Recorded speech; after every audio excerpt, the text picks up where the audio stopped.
हुए उनकी गाड़ी का टायर पंचर हो जाता है। टायर चेंज करने के बाद वह ट्रिप में आगे बढ़ते हैं। वह एक होटल में पहुंच चुके हैं। वहां ठहरने के लिए ये लोग रूम लेते हैं। वहां उन्हें एक लेडी मिलती है।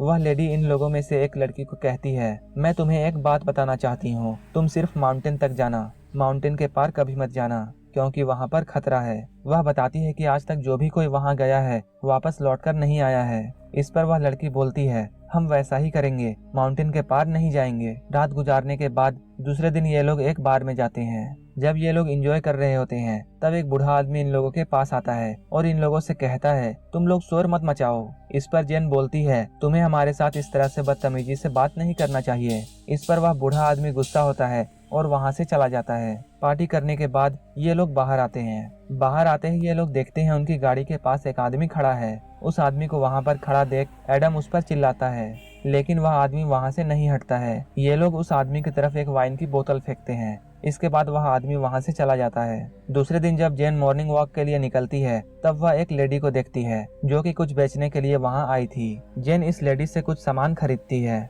अचानक उसे वहाँ पर एक बच्ची दिखाई देती है। जेन उस बच्ची से उसका नाम पूछती है, लेकिन वह बच्ची बिना कुछ बताए डर के मारे वहाँ से भाग जाती है। वह लेडी कहती है, मेरी बच्ची के नेचर काफी अलग है। ये सारे दोस्त दिन में ट्रिप के लिए निकलते हैं। चलते चलते ये लोग जंगल तक पहुँच जाते हैं। ये लोग जंगल में जाने के बाद काफी खुश होते हैं। जब ये लोग जंगल में जाने के बाद माउंटेन के पास पहुँचते हैं तब जेन को उस लेडी की बात याद आती है। उस लेडी ने कहा था माउंटेन के पास मत जाना, क्योंकि वहाँ काफी खुश होते हैं। जब ये लोग जंगल में जाने के बाद माउंटेन के पास पहुंचते हैं तब जेन को उस लेडी की बात याद आती है। उस लेडी ने कहा था माउंटेन के पास मत जाना, क्योंकि वहाँ खतरा है। उन लोगों में से एक लड़का कहता है, माउंटेन के पार बहुत सुंदर जगह है, हम वहाँ जाएंगे और एंजॉय करेंगे। तुम उस लेडी की बात को ज्यादा मत सोचो और हमारे साथ चलो। धीरे धीरे चलते हुए ये लोग माउंटेन के उस पार पहुँच जाते हैं। वहां जाने के बाद इन लोगों को कुछ आवाजें सुनाई देती हैं। इन लोगों में से एक लड़की वीडियो बना रही होती है। तभी ये लोग देखते हैं पेड़ का एक बहुत बड़ा हिस्सा इन लोगों की तरफ आ रहा है। यह देखकर ये लोग भागने लगते हैं और अपनी जान बचाते हैं। लकड़ी का वह टुकड़ा इतनी तेजी से इन लोगों की तरफ आ रहा था कि इनमें से एक फ्रेंड उसमें क्रश हो जाता है और वहीं पर मर जाता है। अपनी जान बचाने के लिए सारे लोग जख्मी हो चुके थे।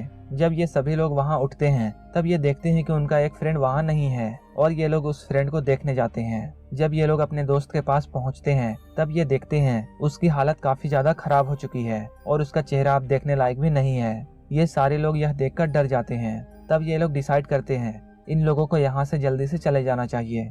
यहाँ आने के बाद अब ये लोग अपना रास्ता भूल चुके थे। अब इन्हें ये भी नहीं पता था कि इस जंगल से कैसे बाहर निकला जाए। रास्ता ढूंढते हुए इन लोगों को रात हो जाती है।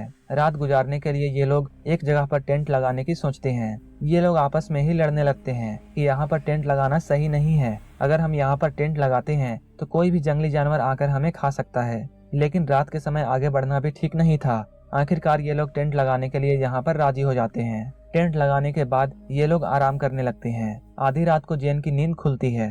उसे वहाँ पर किसी की आहट सुनाई देती है। सुबह जब ये लोग उठते हैं तब वह देखते हैं कि उनकी एक दोस्त गायब हो चुकी है। ये लोग कांटेक्ट करने के लिए मोबाइल फोन तलाशते हैं, लेकिन मोबाइल भी इन लोगों के बैग से गायब हो चुकी है। उसी वक्त जेन इन लोगों को बताती है, कल रात को मैंने किसी की आहट महसूस की थी और मैंने उसकी परछाई भी देखी थी। ये लोग अपनी दोस्त को ढूंढने के लिए निकल जाते हैं। एडम को वहाँ पर एक बच्ची नजर आती है। जेन बोलती है, मैंने इस बच्ची को पहले भी देखा है। जेन उस बच्ची से पूछती है, तुम यहाँ पर क्या कर रही हो? लेकिन एडम को ऐसा लगता है यह बच्ची उन लोगों के साथ मिली हुई है जिन लोगों ने इनकी दोस्त को गायब किया है, और इसलिए एडम उस बच्ची के पीछे दौड़ने लगता है। भागते हुए एडम का पाँव एक ट्रैप पर फंस जाता है और वह जमीन पर गिर जाता है।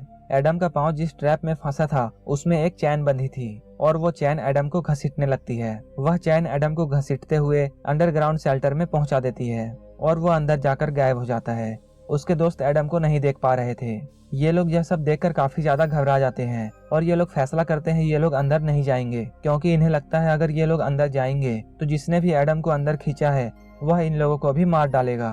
तब ये लोग लकड़ी का एक टुकड़ा लेकर वहाँ पर गाड़ देते हैं और दूर जाकर छुप जाते हैं और किडनैपर का वहाँ आने का वेट करते हैं। ये लोग सोचते हैं कि जैसे ही किडनैपर बाहर आएगा ये लोग उस पर हमला करके उसे पकड़ लेंगे। तब ये लोग देखते हैं दो आदमी इनकी फ्रेंड्स को लकड़ी पर लटका कर ला रहे हैं उनमें से एक लड़का इनके पास आता है और कहता है कि तुम मेरी फ्रेंड को छोड़ दो, नहीं तो मैं तुम लोगों का बुरा हाल करूंगा। वो लोग एडम को नीचे पटक देते हैं। एडम पहले तो बेहोश होता है, लेकिन बाद में उसे होश आ जाता है। वह लकड़ी का एक टुकड़ा लेकर उठता है और उन किडनैपर्स पर हमला कर देता है। वो उन किडनैपर्स को बहुत मारता है। वहीं दूसरा किडनैपर मौके का फायदा उठाकर वहां से भाग जाता है। एडम ने उस किडनैपर को इतना ज्यादा मारा था कि उसका सर फट जाता है और इसका स्कल बाहर आ जाता है। यह देखकर सारे फ्रेंड डर जाते हैं कि एडम को क्या हो गया है कि उसने इतनी बेरहमी से उस शख्स को क्यों मार डाला। एडम के दोस्त उससे कहते हैं, तुम्हें इस शख्स को इतना नहीं मारना चाहिए, क्योंकि हो सकता है यह शख्स तुम्हें जान से नहीं मारता और तुम्हें जिंदा छोड़ देता। तब एडम कहता है, मैंने यह सब अपनी सेफ्टी के लिए किया है। तभी ये लोग देखते हैं कि उनकी एक फ्रेंड जो कि गायब हो चुकी थी, वह भी वहां आ जाती है। वह लड़की जब वहां आती है, किडनैपर की लाश को देखने के बाद वह लड़की एडम से कहती है, यह तुमने क्या कर दिया, तुमने एक आदमी का मर्डर किया है। जेन उससे कहती है, तुम कहाँ चली गई थी। वह लड़की इन लोगों को बताती है वह यहाँ से निकलने का रास्ता ढूंढने गई थी। वह लड़की इन लोगों को बताती है उसने यहाँ पर कुछ लोगों को देखा है और वह उन लोगों से अपनी जान बचाकर यहाँ पर आई है और इन लोगों को जल्द से जल्द इस जंगल से बाहर निकलना होगा, वरना ये सारे लोग यहाँ पर मारे जाएंगे। इन सब के बाद ये लोग आगे बढ़ते हैं। आगे बढ़ते हुए इन लोगों को आहट सुनाई देती है। उस डरावनी आवाज को सुनने के बाद ये लोग अलग अलग होकर भागने लगते हैं। भागते हुए एक लड़के का पैर ट्रैप में फंस जाता है। जैसे ही वह उस वायर को छूता है, दूर से एक हथियार आता है और उसके चेस्ट पर लग जाता है। वह लड़का जमीन पर नीचे गिर जाता है, लेकिन उसकी जान बच जाती है। यह सब देखकर ये लोग भागने लगते हैं। भागते हुए उनकी एक दोस्त गड्ढे में गिर जाती है। एडम उस लड़की को बचाने के लिए गड्ढे के पास जाता है। तब एडम देखता है वह लड़की जिस गड्ढे में गिरी है, बहुत सारी लकड़ियां स्पाइक की तरह रखी हुई हैं और इसमें से बहुत से लकड़ियां इस लड़की के पेट के आर पार हो चुके हैं। वह लड़की हेल्प के लिए चिल्लाती है, लेकिन एडम यह सब देखकर इतना डर चुका था कि वहां से डर के भाग जाता है। एडम के जाने के बाद वह लड़की चिल्लाने लगती है। उसी वक्त वह लड़की देखती है वहां पर एक शख्स आ चुका है जिसने अपने चेहरे पर एक डरावनी मास्क पहन रखी है और उसके हाथ में तीर और धनुष है। वह शख्स इस लड़की पर हमला करता है और यह लड़की यहीं पर मर जाती है। अब सिर्फ 4 लोग बचे होते हैं और ये लोग अपनी जान बचाने के लिए इधर उधर भाग रहे होते हैं। लेकिन उसी वक्त कोई शख्स जेन की फ्रेंड को ऊपर खींचने लगता है और उसी वक्त पीछे से जेन पर भी कोई हमला कर देता है और जेन अब बेहोश हो चुकी है। जेन को जब होश आता है तब वह देखती है कि वह एक अंडरग्राउंड केज में है। वह चिल्लाने लगती है। वह देखती है कि वहाँ एक लड़की है। यह वही लड़की है जिससे जेन पहले भी मिल चुकी है। जेन उससे कहती है कि मैं तुम्हें पहचानती हूँ। वह लड़की कहती है, तुम चुप रहो, नहीं तो मैं तुम्हें खाना भी नहीं दूंगी। जेन उस लड़की से हेल्प मांगती है, लेकिन वह लड़की उस अंडरग्राउंड केज का दरवाजा बंद कर देती है। थोड़ी देर बाद उस पिंजरे में जेन के लिए एक सीढ़ी फेंका जाता है। तब जेन सीढ़ी चढ़कर ऊपर आती है। ऊपर आने के बाद जेन देखती है उसके चारों फ्रेंड पकड़े जा चुके हैं। इसके बाद उन लोगों का चेहरा ढक दिया जाता है और इन लोगों को एक कबीले पर ले जाया जाता है। इन लोगों से कहा जाता है सब लोग घुटने टेक लो। तब इन लोगों के चेहरे से नकाब हटाया जाता है। नकाब हटते ही ये लोग देखते हैं कबीले का लीडर इनके सामने बैठा हुआ है। वह लीडर इन लोगों से कहता है, तुम लोग हमारे जंगल में आ गए हो और तुम लोगों ने मेरे एक साथी को भी मार डाला। जेन उस कबीले के सरदार से कहती है, हमने किसी को नहीं मारा है। तब वह दूसरा किडनैपर जो कि अपनी जान बचाने के लिए वहां से भागा था, वह इन लोगों के पास आता है और कहता है, तुम्हारे दोस्त को बचाने के लिए हम लोग माउंटेन की दूसरी पार उसे छोड़कर आने वाले थे, लेकिन उसने मेरे ही एक साथी को मार डाला।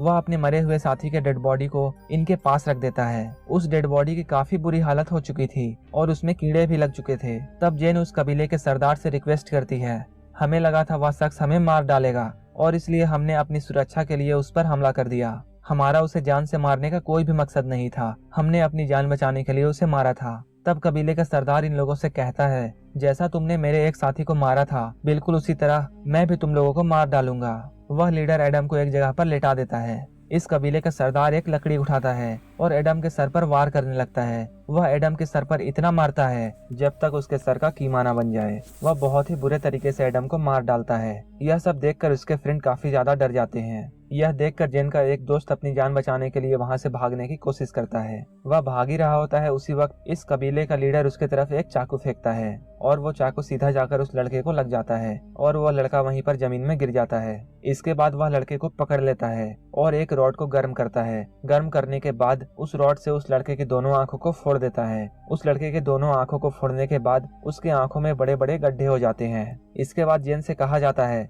हम लोग तुम्हें भी इसी तरह की मौत मार देंगे।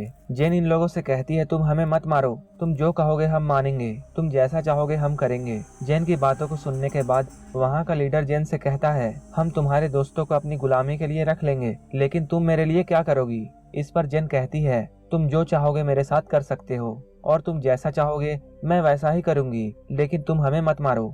यह सुनने के बाद वह लीडर जेन की बात मान लेता है और इन लोगों को नहीं मारता है। इसके बाद हमें एक बूढ़ा शख्स दिखाई देता है जो कि जेन के फादर हैं। वह अपनी बेटी को ढूंढने के लिए उसी जगह पर आ जाते हैं। जेन के फादर नजदीक के पुलिस स्टेशन जाते हैं और वहां जेन की फोटो दिखाकर कहते हैं यह मेरी बेटी है और इस जगह पर आकर वह गायब हो गई है। इसके बाद उस पुलिस ऑफिसर से जेन के फादर पूछते हैं क्या आपने इस लड़की को कहीं देखा है। तब वह पुलिस ऑफिसर जवाब देता है मैंने इस लड़की को कहीं नहीं देखा है। जेन के फादर इसके बाद बार में जाते हैं। वहाँ पर वह बूढ़ा शख्स जेन के फादर को मिलता है। जेन की फोटो दिखाकर वह पूछते हैं क्या तुमने मेरी बेटी को देखा है। इस पर वह बूढ़ा आदमी जेन के फादर को मारता है और उससे कहता है मुझे पता है तुम्हारी बेटी कहाँ गई है और अब वह वापस नहीं आएगी और वहीं पर वह मारी जाएगी। तब वह बूढ़ा आदमी जेन के फादर को बताता है मैंने उन लोगों को माउंटेन के पीछे जाते हुए देखा है और वहाँ जो भी जाता है वापस लौटकर नहीं आता है। इसके बाद जेन के फादर डिसाइड करते हैं वह अपनी बेटी को बचाने के लिए वहाँ जाएंगे।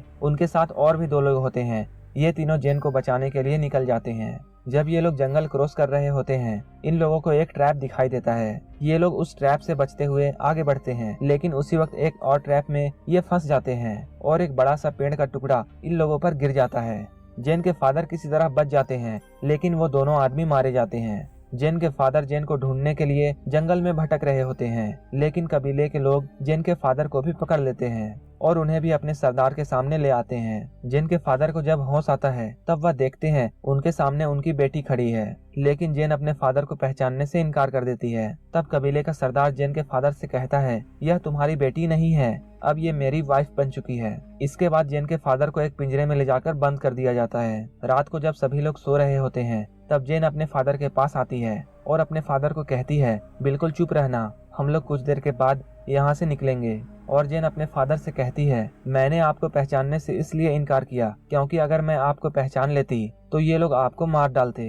इसके बाद ये दोनों बाप बेटी यहाँ से भागने लगते हैं। वहाँ से भागते हुए जेन को उसका फ्रेंड मिल जाता है। वह अपने फ्रेंड से कहती है तुम भी हमारे साथ भाग चलो, लेकिन उसका फ्रेंड जेन से कहता है मुझे इन लोगों के साथ अब अच्छा लगता है और मैं इस जगह को छोड़कर अब नहीं जाऊंगा। इसके बाद जेन अपने दोस्त को वहीं छोड़कर आगे बढ़ जाती है।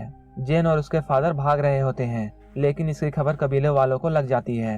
अब कबीले के लोग इन बाप बेटी को ढूंढने लगते हैं और ये लोग इन दोनों पर हमला कर देते हैं। जेन के फादर के पास एक गन होती है जिससे वो इन लोगों को शूट कर देते हैं। दोनों बाप बेटी उन लोगों को मारने के बाद आगे बढ़ते हैं, लेकिन कबीले के बहुत सारे लोग फिर से उन पर अटैक कर देते हैं। उसी वक्त हमें वह बूढ़ा आदमी दिखाई देता है जिसने जेन के फादर को बार में मारा था। वह बूढ़ा आदमी जेन और उसके फादर के हेल्प के लिए आ चुका है और वह बूढ़ा आदमी इनसे कहता है वह इनकी हेल्प करेगा और ये सारे लोग कबीले वालों पर गोली चलाने लगते हैं। इसके बाद वह बूढ़ा आदमी दोनों बाप बेटी को अपनी गाड़ी में बिठाकर वहाँ से ले जाता है। अब जेन और उसके फादर बिल्कुल सेफ हैं और ये लोग अपने घर आ चुके हैं। इसके बाद हमें कुछ महीनों के बाद का सीन दिखाया जाता है। जेन देखती है कि उसके सामने वही कबीले का सरदार बैठा हुआ है और वहाँ पर उस कबीले की एक बच्ची भी है। जेन अकेले में कबीले के लीडर से बात करती है। वह उससे कहती है मैं तुम्हारे साथ जाने के लिए तैयार हूँ, मेरी फैमिली को कुछ मत करना। इसके बाद जेन कबीले के सरदार के साथ चल देती है।